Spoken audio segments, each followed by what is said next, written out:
We've been trying to catch up, and you've been hunting Colorado and Arizona, and I've been at the Odd Six Ranch. And buddy, it's good to hear your voice. Yeah, same here, man. It's kind of good to take a breather. It's been a grind of a season so far, so it is. It's nice to sit, relax a little bit, and talk and catch up. Yeah, for our listeners out there, I'm actually trying a new phone system here, so this is the first podcast, so you may have to bear with us a little bit here. But Chris, the last time we talked, you were headed to Colorado for your own personal hunt in Colorado, archery hunt. Why don't we start there? Tell us how it went. Go through the whole thing. Sure. Yeah, this year was a little different for me in that I had two different groups of the first group was some friends, close friends of mine that I had not hunted with in years. We used to hunt the same area year after year after year, and then we just kind of went our separate ways. He's out of state. He's from Michigan, and so for a number of years there, he wasn't coming out, and we weren't hunting the same area, so we just hadn't hunted together before. So he decided he was going to come out with his son and a friend of his, and so I said, you know what, it'd be just nice to get everybody together. So Kelly, my wife, came down. She came to camp, brought the horses to camp. I mean, it was kind of a one big last hurrah to get everybody together and go down memory lane and just to hunt together again. So that was a week to hunt there. And then my uncle and cousin were coming out, the ones that were out hunting with me last year, opening week, the young kid that killed that giant bull last year. So they were coming out, and I told them, since they wanted to come out opening week, but I told them since there was going to be other folks there, and I said, it's just going to be crowded. I said, why don't you guys come the second week? So they came the second week, and we just stayed in the same area. So this is the first year that I literally kind of put down roots in one spot for a solid 2 weeks in the same area and just didn't move around. Usually I'm kind of bouncing around to wherever the elk are, where the action is, and this year we just kind of set up camp, and we just stayed for 2 weeks and grounded out. It was tough. It was tough to find mature bulls. That's the big one. I mean, there was definite elk in there. There was young bulls all over the place. There were cows, and there was at least 4 or 5 different groups of cows that we were able to identify. But it just seemed like the mature bulls just did not come in like they normally do. We had I had a small 5x6 opening day that I could have shot. I passed on him. I think by day 6 or whatever, I had another small, 5x5 come in point blank. I mean, right in my lap, and just passed on him, but just kept waiting for those mature bulls to show up. And we had one opportunity. Larry had one opportunity at probably about a 330 bull, 340 bull. Came in cranking, just screaming, grabbed one of the group of cows and just kept right on going. I mean, he just blazed in, blazed out, gone. So that was that week. So all of us got skunked that first week. And, I'd just been passing, I passed those 2 small bulls. And then when Tom and Abe came in, I kind of shifted focus to see if we could get on, even for Abe, he didn't care if it was a, 4x5, 5x5, 5x6, something like that. They weren't talking, just could not get anything to break loose. Finally, the second to last, it was the last morning that they had an opportunity to hunt. Finally, the bulls started bugling, and we got 2 really nice bulls, one real big 5x5, bugled. We set up. I dropped back, started calling, and this thing came in on. I mean, he was a dead bull. He was probably a 300 class 5x5, real heavy, real dark antler, just a beautiful, beautiful 5, mature 5. Got to 70 yards, and it was just trucking right on in. Those guys were set up. Abe had an arrow knocked and was ready to just send it, and wind switched 180, and it looked like you just smacked him across the nose with a baseball bat. I mean, he locked him up. He just wheeled around and boom, back up the side of the mountain, button hooked around and caught up with a handful of cows that he had up on the side of the hill. Well, as we're sitting there watching him and trying to figure out what's going on and what the heck just happened, because, I mean, heck, it should have been a dead bull. We're sitting there, and I thought I had heard another bull below me. Well, sure enough, all of a sudden, out from underneath us, completely out of position now and well out of range, out from underneath us comes this nice 6x6, probably a 300 class 6x6, same heavy, dark horn, just beautiful. He snuck right around us and right underneath us, and he went straight to that 5x5 and went up on the knob that the 5x5 was on, and they tussled a little bit. It was one of those, and you've seen it, Jay, where, and I think probably the listeners have probably seen that video of the two bulls, one's on one side of the guardrail and the other one's on the other guardrail. Yeah, fight. Yeah, exactly. Well, that's what happened with these guys. They go up there, and there's this one tiny little blowdown. It's probably about a 5-inch diameter, old dead. But boy, oh boy, both of them, they bluff charging each other. Boy, you're lucky that this log is in between this other. I'd kick your butt. And so they bluff charged each other a couple times back and forth through that little blowdown. And then finally the 5x5, it looked like the 5x5 kicked the 6x6 off the knob, but the 6x6 is the one who went down the hill with a cow. So all of a sudden, here comes the 5x5 again, back up on the knob, but he's all by himself. And I looked at the guys, I'm like, that's a dead bull. We can kill him now. So here we go. Set back up on him again and start calling. And sure enough, I mean, he kind of disappears through the thick. And, I mean, it just seemed like forever. So Tom dropped back, got back to the point where he could kind of glass and see what was going on. And, I mean, it just dragged on and on and on and on. And then it was just, I think it was just one of those frustration things. And you're going to hear this here in a second. It just, now we're talking 2 weeks of grinding. I've been 2 weeks of grinding, and we've just been trying to struggle out to get, even a shot. And most of the other guys, other folks that were hunting in the air, I mean, it was just packed with people, just slammed with people. And anybody that had killed anything, they were killing cows. No one else was getting on bulls. And so here we've got an opportunity at two really smoking, good-looking bulls.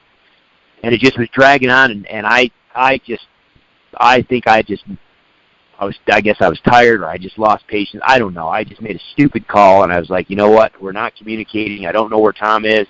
I don't know where this bull is. I think I thought the bull had dropped over this little saddle. No, bull was about 80 yards away, just below us, and just slowly working his way in. So I stood up, made a couple moves to go back up the hill because I had forgotten one of my calls up there, and I turned around, and the bull's just standing there looking at us. If we had just waited, he probably would have worked his way in. Now, to be fair, the corridor that he was on would have probably put him about 80 yards away, and that's a little too far for either of us to feel comfortable with, taking a shot. But I think that bull was coming in, but okay, so there we bumped him, blew him out. So there goes that day. Couldn't find it. We went back in there that evening. Sure enough, both bulls were in up in, but they just weren't talking until pretty much right at dark. So next morning, Tom and Abe had to leave. So we packed up, said our goodbyes that night. I headed back up the mountain to go back after one of those bulls that next morning. Sure enough, bulls up there bugling. I set up, start calling, bam, called us. I mean, he was a nice 5, in hindsight, 2020. Should I have shot him? Probably, if I needed to fill the freezer. We've got plenty of meat in the freezer, so I don't need to kill an elk. But it was one of those ones where, I mean, it was right now. I mean, it would have been a stupidly easy pack out. I mean, he was a dead bull. And I decided to pass him because I wanted that 6x6, got greedy. I passed him, went up the canyon afterward, and it's a nasty canyon. And at this point, I'm literally on my last day of my hunt, and I told myself, I said, I really probably shouldn't go up this canyon, but I really want to know where the 6x6 is. And if I go up this canyon and if I hunt, I really probably ought to end my hunt at no later than about 3 p.m. because otherwise there's just no way I'm going to be able to get it broke down, staged and then packed out the next day so I could get down here to Arizona. So long story short, about 3:10 p.m., bull bugles up on the side of the hill. I'm like, Of course, yeah. Right after the drop dead date. Yeah, which at that point I'm like, well, that's kind of negotiable, I mean, it's really not that big of a, now all of a sudden I rationalize it's not that bad of a pack out 3 miles through blowdowns. So I'm like, well, what the hell, I'll just call them in and let's just see. So at this point, most of the responses were coming from, and most of the action was coming from bull vocalizations, not just what people say challenge bugles, not challenges, just bull vocalizations, contact bugles, just sounded like another bull in their area. It was mostly, it still seemed like very much a pre-rut sort of a scenario where the bulls were just curious about other bulls. So I bugle, he responds. I give him a little bit of, just nice bull vocalizations back, just kind of moans, just a little whine, a little squeal. And as I'm standing there, and I'm literally just standing, I'm exhausted, standing there looking around, I'm like, where should I set up? And I look off to my left, and there's a perfect spot to set up. I mean, perfect, we talked about the doorway principle, the whole 9 yards. I'm like, that is where I need to set up. And then I hear a snap, crack, pop over to my right. And so I'm like, well, was that another elk? Was that another bull? Was that a squirrel? I don't know. So here we are. Indecision's a terrible thing. So I'm standing there trying to make a decision on what I want to do, knowing full well if I was smart, I would go to my left and get set up in the premier, that is the spot that I need to set up on, because if anything comes in, I will have cover. I'm basically in the doorway. That's where I need to go. But yet I hesitate. And so as I hesitate, I'm like, well, but yet, and all of a sudden snap, crack to my left, and I turn around, and here's this 6x6 standing there, 30 yards. Now I can't move. He starts to swing around. I have just enough time to get an arrow knocked and get my release on the string. The camera's rolling, but the camera's not even remotely pointed at the bull. I'm completely caught with my pants down. Now I really don't have a good shot opportunity, but I do have a hole, right? If the bull continues on in, I've got a hole to my left, and I got plenty of opportunity to my right. Well, sure enough, the bull, stands there forever. I finally just a little voice, just to kind of gave him just a little moan, a little chuckle with my voice. He keeps coming. And that's when it just fell apart.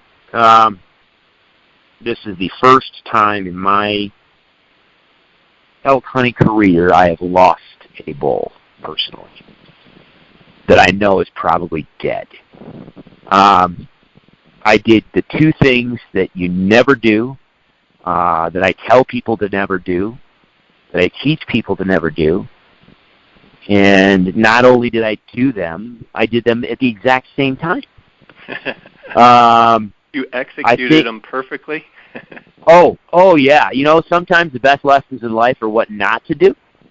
And then the other thing I'm a lover of quotes. And so sometimes the best lessons in life are what not to do.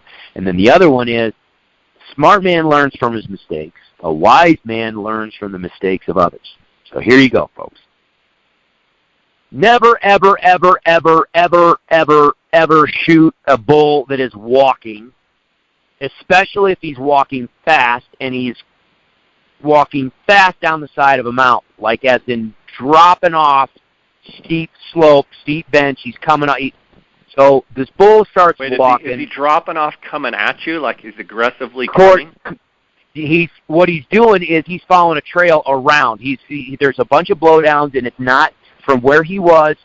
Direct line to me was just crap. But there was a corridor where he could swing around my left. But he had to drop off this little knob a little bit and then swing around the left. So when he dropped to swing and come, it put him broadside but dropping. Does that make sense? Yeah. So he's dropping, and I'm looking 15 yards. So I always tell people, there's some people who say, oh, yeah, always have a mouth diaphragm, give them a mew or whatever. Well, I've actually seen where just doing cow call sometimes doesn't stop them. So what I usually do is and then you got to fidget with your mouth call or whatever. I just voice chuckle at them.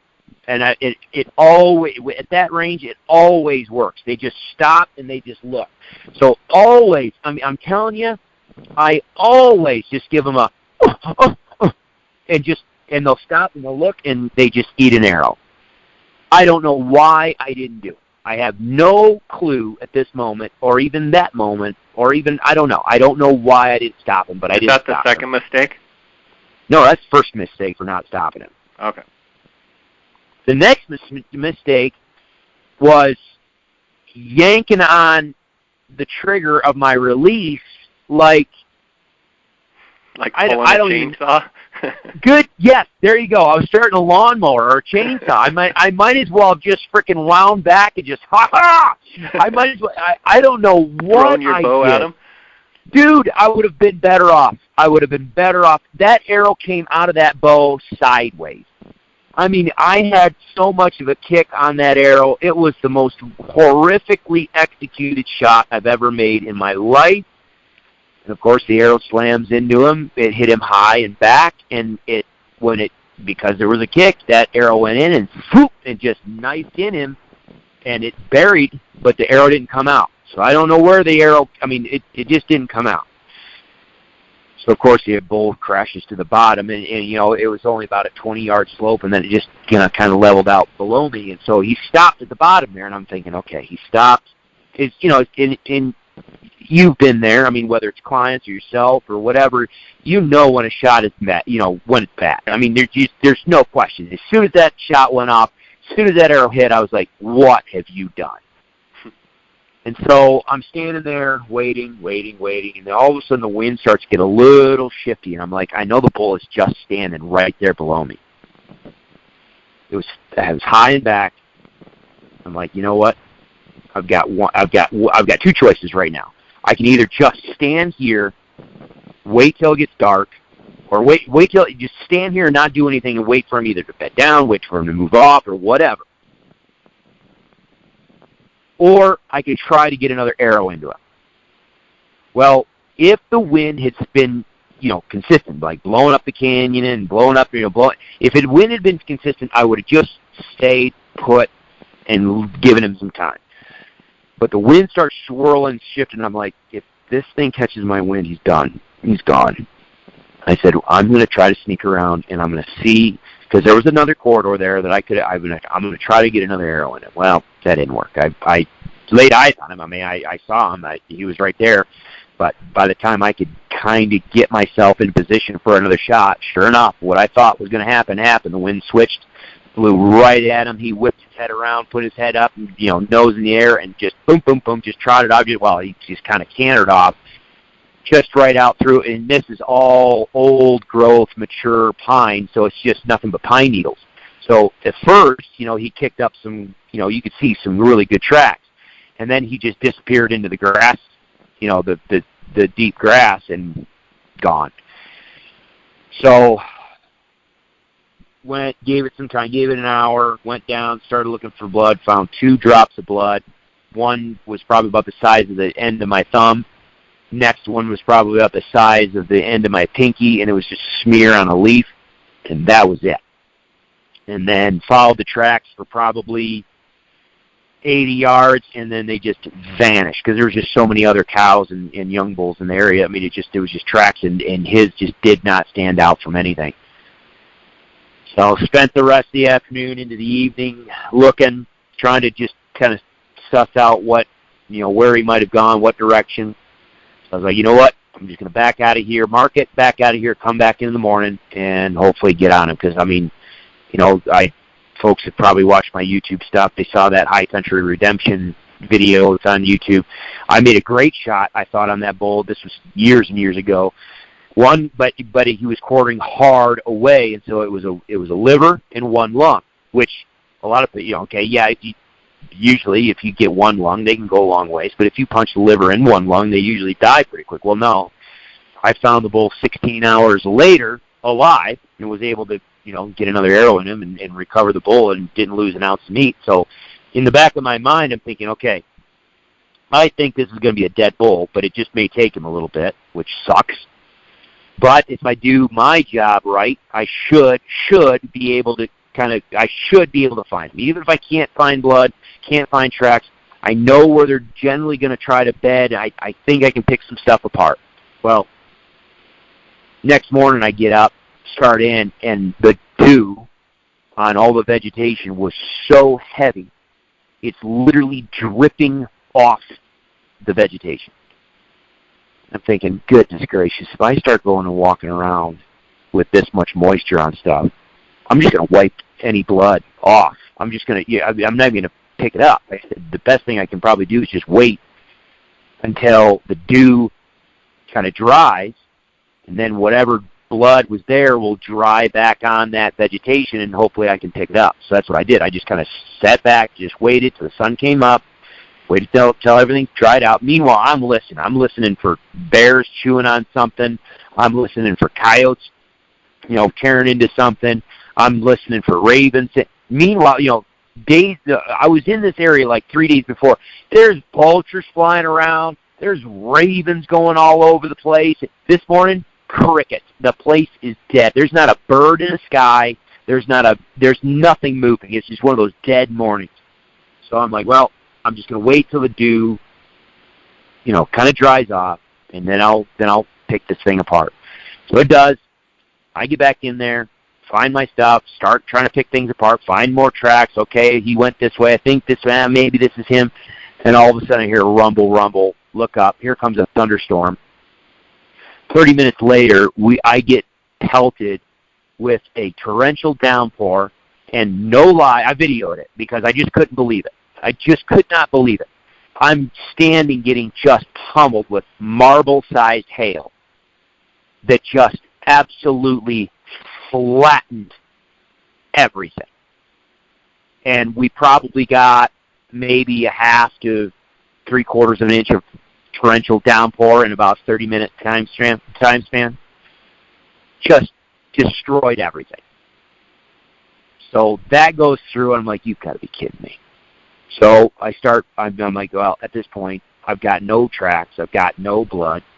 I'm like, well, let me start, because I always, everybody talks about start doing circles and loops and that. Yes, I will always do that. However, for me, it's worked in the past where I say, okay, here's a trail, here's direction of travel. Okay, what across the landscape looks like a potential bedding area or sanctuary area? Where could they go to bed, where they can feel safe, watch their back trail, how are they going to move? And I will oftentimes, if I can identify some of those places, I'll just go right there first. I'll sneak into those places first, kind of give them a look. Nope, nothing there. Okay. There's another good likely spot. I'll go there and I'll look. Nope. And then if those don't pan out, that's when I just get back and I'll just start kind of just organized wandering is about all you can do in some of this area with the blowdowns and just how nasty it is in there. So I started on that, and here comes round number 2, thunderstorm. I weather that one.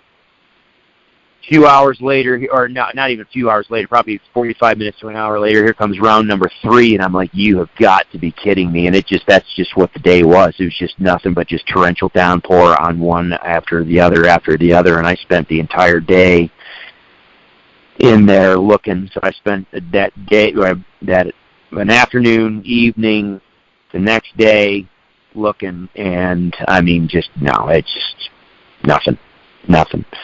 Got some friends in there that are hunting.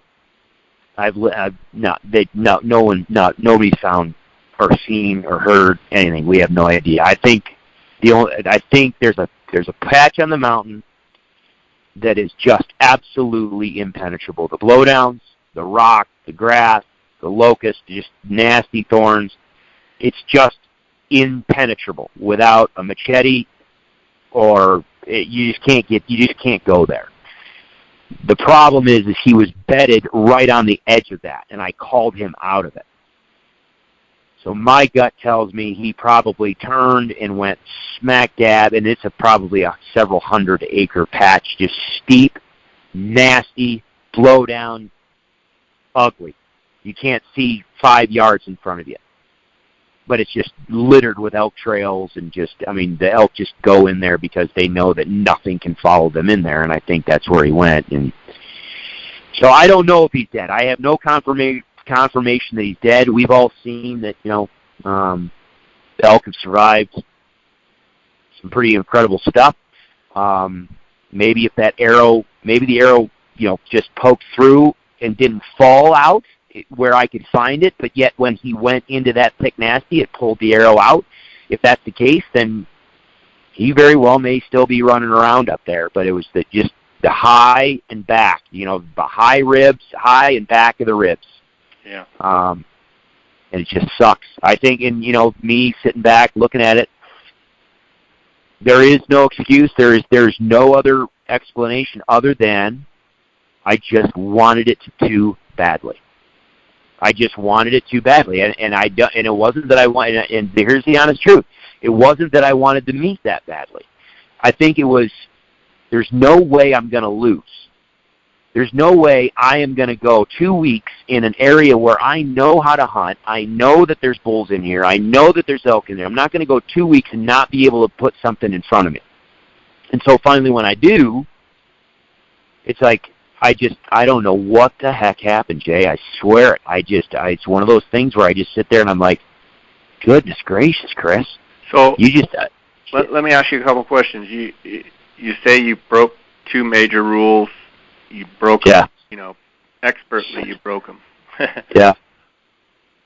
And you wanted it bad. What do you think triggered to not fall back into your normal routine? I mean, you've never lost a bull before. So it's not like you can put your finger, it just happened, it all happened fast, and you didn't go through your process, or I don't know. That's exactly it. I don't know. I think, it was, I wanted it so badly. I was already, I think and this is the thing, there's the adage, fast is slow and slow is fast. When you're trying to do some things under stressful conditions, fast is slow, slow is fast. If you try to rush, you're going to make mistakes and it's just going to slow you down. But if you take your time and slow down, you're actually going to be quick. And I think that's kind of what the situation was. Here it is. I'm 3 miles back in. It's a nasty last day. I'm already past I shouldn't have gone up in that canyon anyway. And it's probably nothing more than pride that I wanted to go after that 6x6.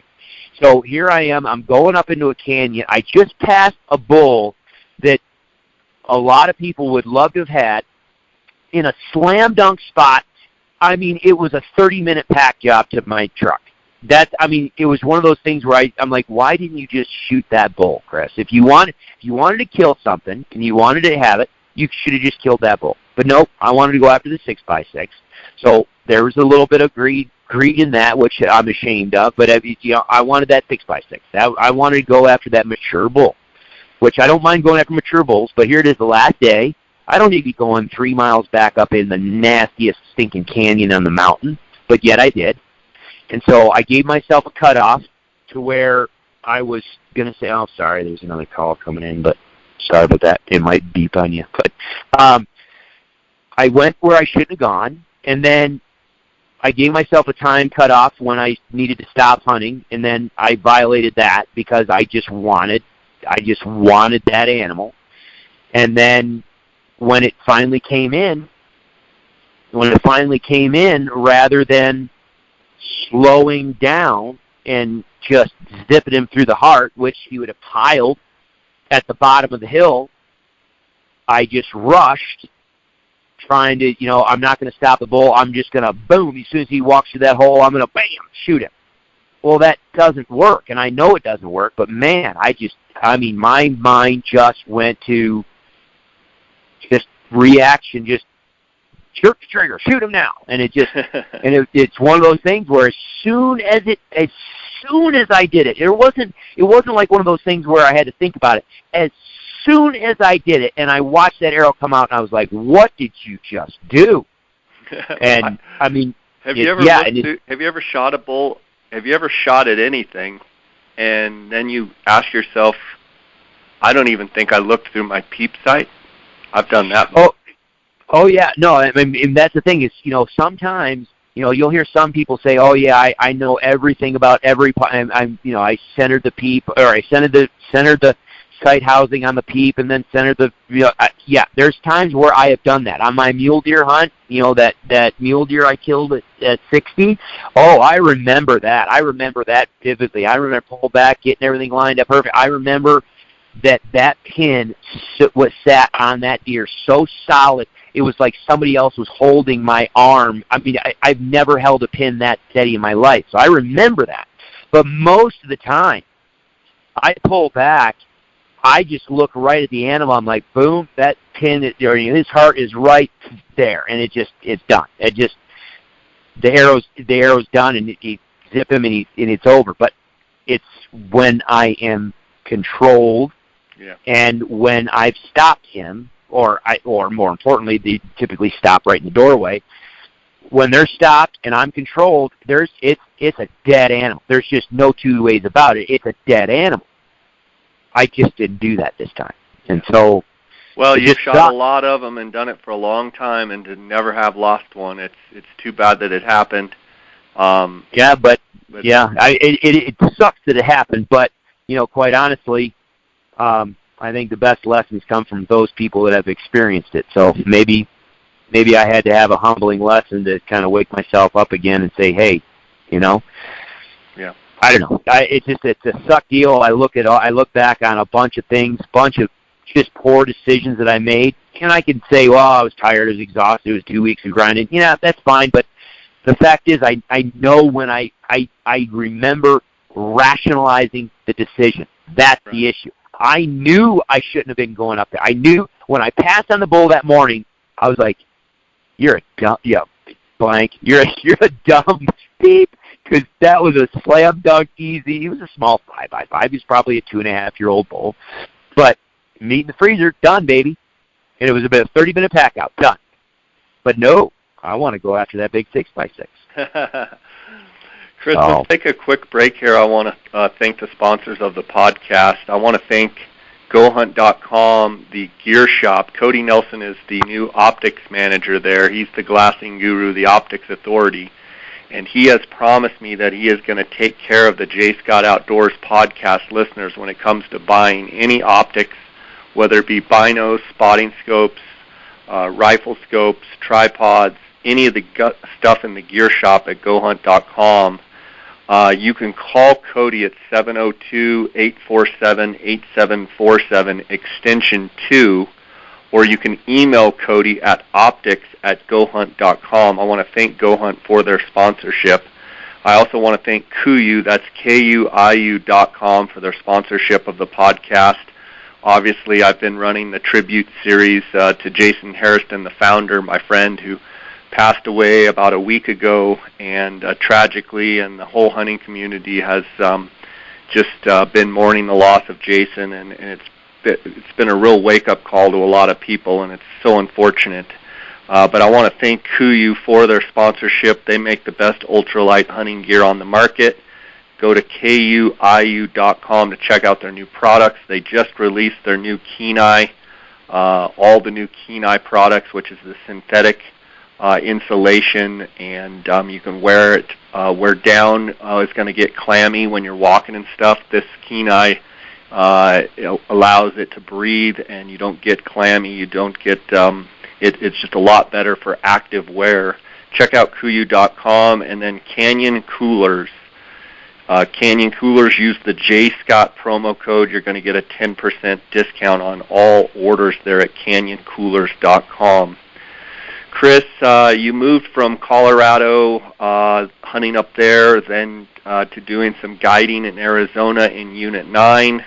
Talk a little bit about when you got there, conditions, and then through the first handful of days, and how the bulls were reacting, and then with that, when you tell the story of your success there, talk about what anybody would be listening to this podcast is going to be facing, going up, today being Friday, going up for this last weekend, or going up for the last 6-7 days of the hunt.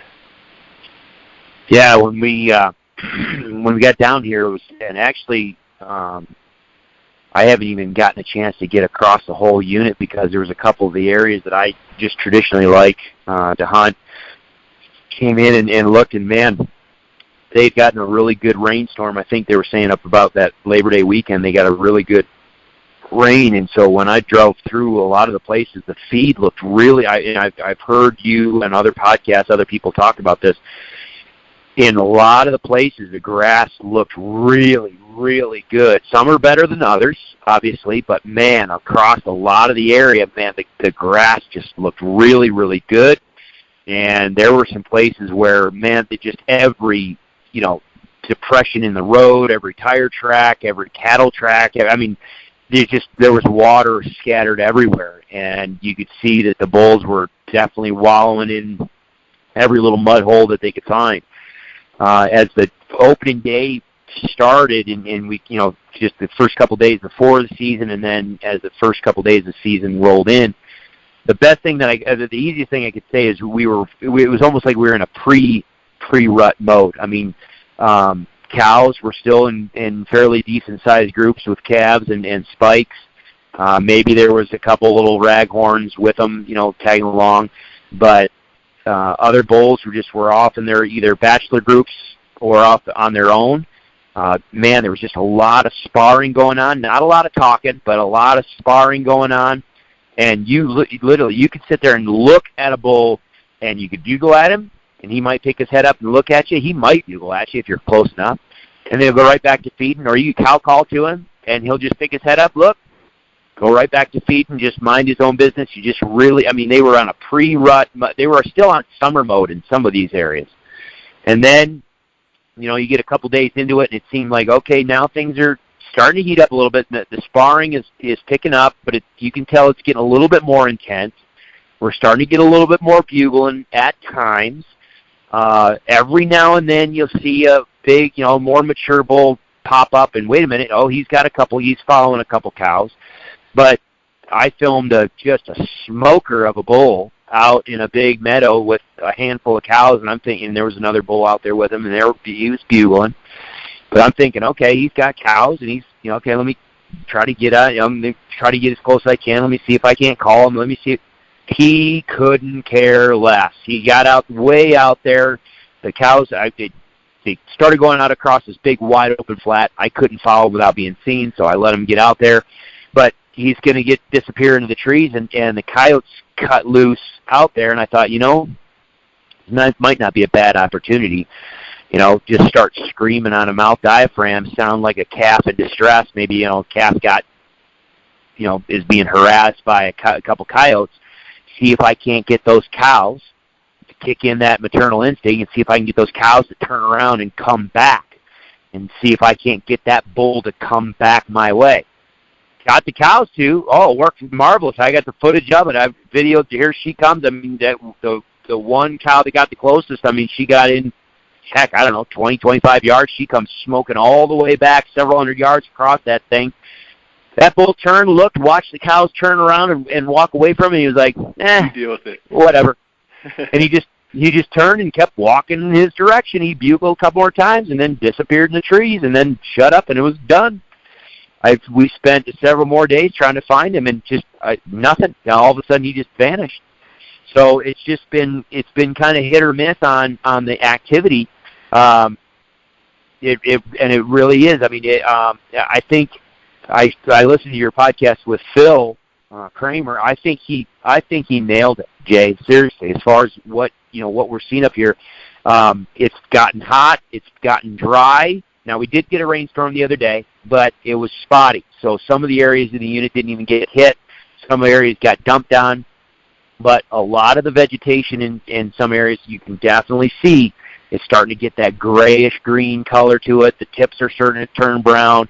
It's kind of getting really thin and just dried up, but yet you get back into some of these little swales, some of the little shadier areas under the trees, and whether that's the pines or whether we're talking about the big mature, and in Unit 9 there's some places where you get some really big pinyon juniper stuff. If you can get back into some of those areas where it's shady and the grass is still good, then then you can definitely see you'll definitely find some elk there. But a lot of the mud is drying up. So all those little mud holes started drying up, and you just started getting these just wild swings of movement typically.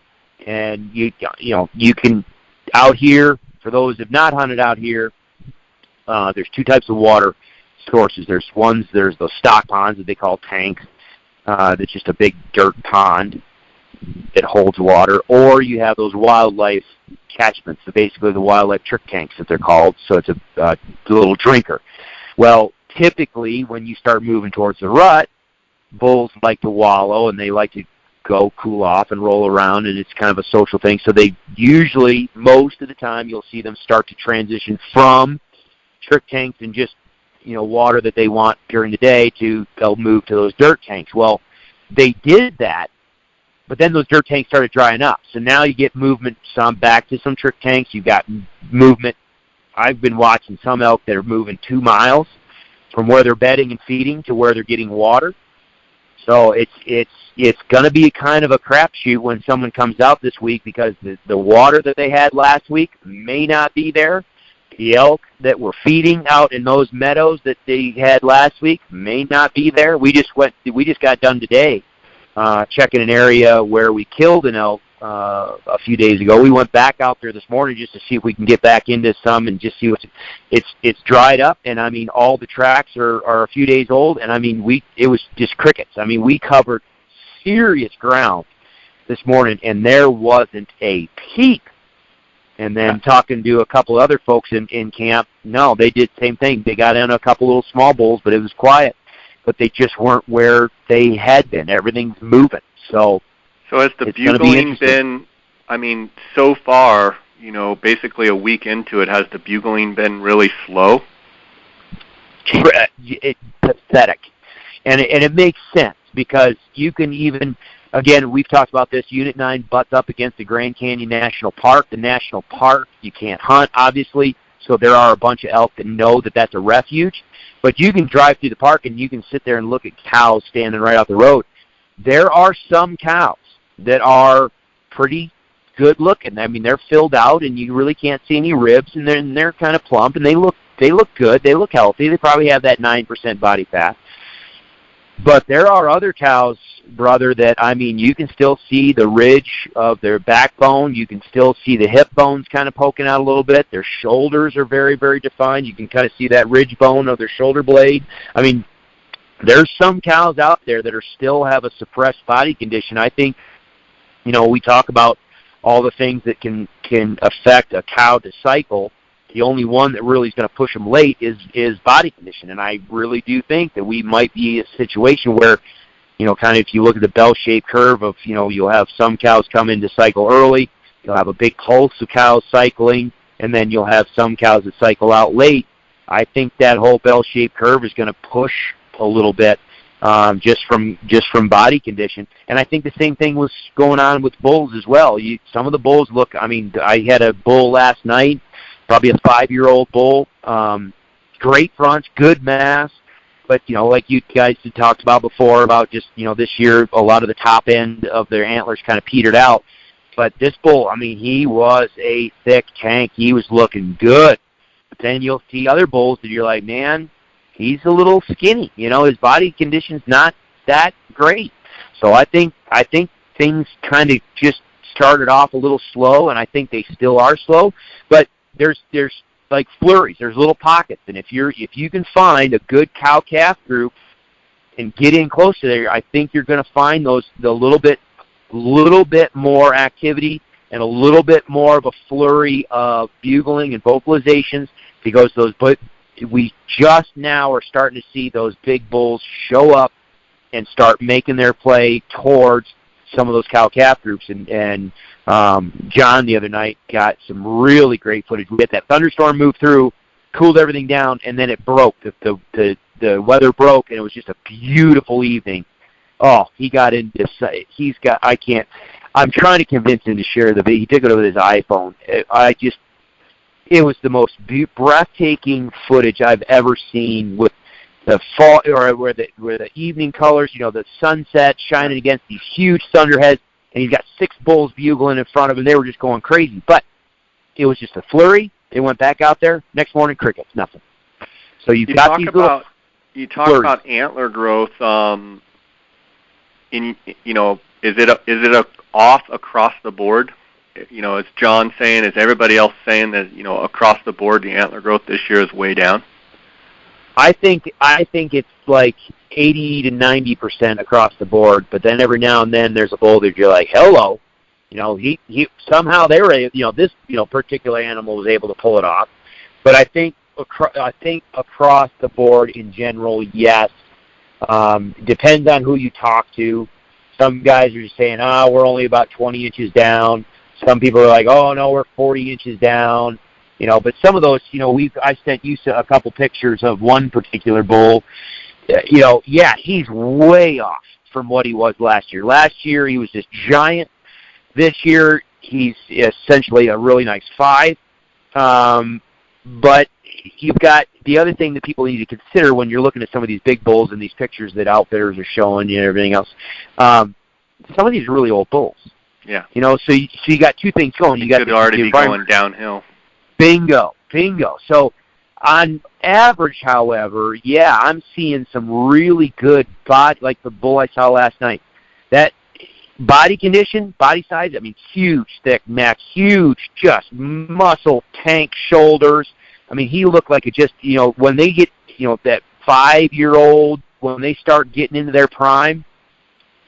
But he was, a 5-point that was probably, it might have been a 300-inch 5-point. Great front, good mass, decent thirds, and then just, there it goes. It just kind of whittles out to the back where he just didn't have much. So, from what you're seeing, do you think the early rifle and the muzzleloader hunts in Arizona are probably going to be right smack dab into the action? I do. I think things are going to get, it's still been warm. I think things are just now starting to pick up. If we get a break in the weather, we've been just stuck on these high-pressure cycles here. If we get a break and we get some weather coming through, I think it'll kick some things in gear. But I really do, Jay. I think that first part of October is just going to be incredible. What about broken antlers? Are you seeing any bulls broken or anything on trail cams broken? Yeah, they're starting to show up. They are.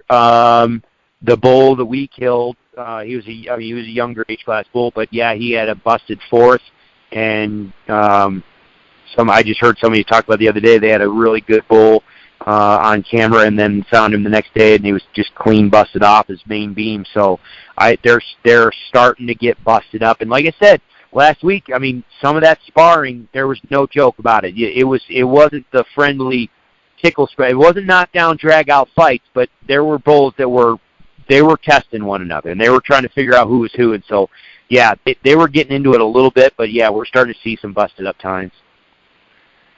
Have you, I'm sure you've been busy, but have you seen any of the bulls that I've been posting out here at the Ot 6? I think it's probably best if anybody has, just don't look at your Instagram feed until your hunt is over, because it'll just make you drool. Like I said, you and I had talked about it before. I was familiar with that ranch back in the day, and I knew what bulls it should be producing. And, so last year was kind of a down year for you guys. This year it seems like, goodness gracious, somebody let the bulls out of the cage. Yeah, I would say overall we don't have as many elk as we did last year. Of course, I didn't get here till October 1st last year, and, I got here September 1st. The ranch wasn't even purchased till late September last year. So, we were able to get a lot more cameras out and in a lot more locations, and I think we know the ranch better, so we're able to kind of hit a lot of those areas. And so, it's been really good. It's super dry. Like a lot of the people are saying, it's like the worst drought since 1918 around here, and so much so that our main agricultural fields, Chris, you've been here right across from the main headquarters. We didn't even have enough water to run the ag fields at all. And I think from a numbers perspective, I think our numbers are down. But we've been surprised at some of the nice bulls that we have found. With the drought, basically hardly any moisture in the winter. real droughty conditions, the antler growth seems to be pretty darn good. There are some bulls that kind of have short beams and what have you, but overall we've been pretty excited from what we've seen for sure. Yeah, no, you've got some really, really good-looking bulls in there. And what I'm going to be very curious about, and you just touched on, is the fact that last year you kind of really started your monitoring in October, and you really didn't have a good baseline of what September looked like. My interest is going to be do the bulls you have on there now stay all through the fall, or were they there last year? Yeah, we just didn't. But maybe they move out at the end of September, and then you're this October you end up with a similar situation what you saw last year. That's going to be very interesting to see what kind of movement those animals are doing. For sure, it's been really neat to see bulls. A bunch of bulls that we kind of identified last year are here again this year, and so whether they're resident bulls or whether they show up for the rut, some is a little bit yet to be seen, but there are a bunch of bulls that we identified last year that, we've got trail camera pictures all summer, and, we're now watching them rut around in the same places where they were last year. So that from that aspect, it's pretty neat. And, so there's a handful of bulls that we really enjoy seeing when they pop up, and so it's been fun. We've got close to 150 trail cameras out, and it's kind of a full-time job just checking those between here. Yeah, it is. That's a lot of camera cards to pull. Oh, man. So you're in Unit 9, and you're going to stay there, and then will you head back to Kansas to go chase whitetails? Because I know you've got some great bucks. What's the status? What's your schedule? Yeah. Are you going to stay in Arizona and then head back to Kansas, or what?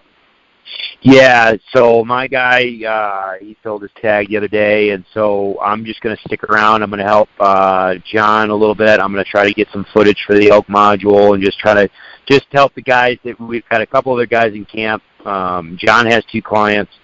One of the other guys that used to typically is a guide, he drew a tag this year, so he's out hunting. So I'm going to stick around through the end of the season to help just kind of trying to find bulls and get footage. But I'm going to try to get out of here. As soon as that's done, I'm going to smoke back to Kansas and literally dump the camper, hook up the flatbed trailer, load up the cedar, and I've got some food plots that I got to put in for a handful of people, and I've got to just touch up a couple of mine. Get tree stands kind of figured, just kind of get, we've got a lot of the tree stands out already, just in, the traditional places where we always have them. But just start kind of just getting an inventory, get cameras out, start seeing who's around, what the crop rotation looks like as far as our not rotation, but harvest looks like, and start rocking and rolling for whitetail season. It should be a good one. It should be a good one. Right on, man. Well, we'll have to do a follow-up after this next week up in Unit 9. The best days are coming ahead of you, and we'll see how it goes. I appreciate the report. Sorry for losing your first bull. As many as you've shot, it's sad to say, but it was bound to happen eventually. And sounds like you definitely have the humility to say that you broke a couple of your own rules, and a lot of people wouldn't own up to that. So I appreciate you doing that, and I know the listeners do, and I know how much value they get from Roe Hunting Resources and everything that's here on the podcast. Well, no, I appreciate you having me on. It's good to talk with you and just visit with you. So yeah, let's do another one here, maybe beginning of October or end of the month, just to see what this next week brings, because it could turn completely around and just come wide open, or it might just linger on with the same. So it'll be interesting to see. Sounds good. I want to give you a chance to let the listeners know how they can find out more about you. So why don't you do that now? Yeah, no, just Roe Hunting Resources, ROE Hunting Resources. You can follow on Instagram, Facebook, all that, and then YouTube channel, our website, all of it, just rowhuntingresources.com. Yeah, I've kind of been, I've kind of been at it these past three weeks or so. I haven't posted that much. I need to start. I've got a bunch of pictures. I got some stuff to post, but it's just been nice to be kind of anonymous for these last couple of weeks as we just grind away. But yeah, that's where all the stuff is. And then for those people that are subscribers, the Elk Module guys, I know we've got a bunch of forum posts. I'm going to start hammering away at trying to provide some answers for those guys that are hitting the last weekend of Colorado season. So I'll probably post a few of those too as well today. So just keep tabs on that. But no, that's the best. Instagram is probably the best, and then followed by Facebook. I'm not on Twitter per se that much, but yeah, Instagram, Facebook, and then YouTube and the website. So. Right on. Well, to all those guys out there headed up to Arizona and finishing up in Colorado and these other states, the guys that are rifle hunting in Utah, from my perspective here, the last couple days, it's kind of cooled off here now, and it should rip here the last week. So get after them. And Chris, I thank you for your time, and thank you for sharing with us, and look forward to seeing your success this week. And tell John hello and tell him he still owes me a podcast, and I'm sure he'll get a big kick out of that one. I will. I'm going to see him here shortly. He said he would do a podcast if Monty would do one on shed hunting, and Monty said absolutely not, so I'll have to bend John's arm the next time I see him. Exactly. All right, brother. All right, buddy. Take care. All right. Bye.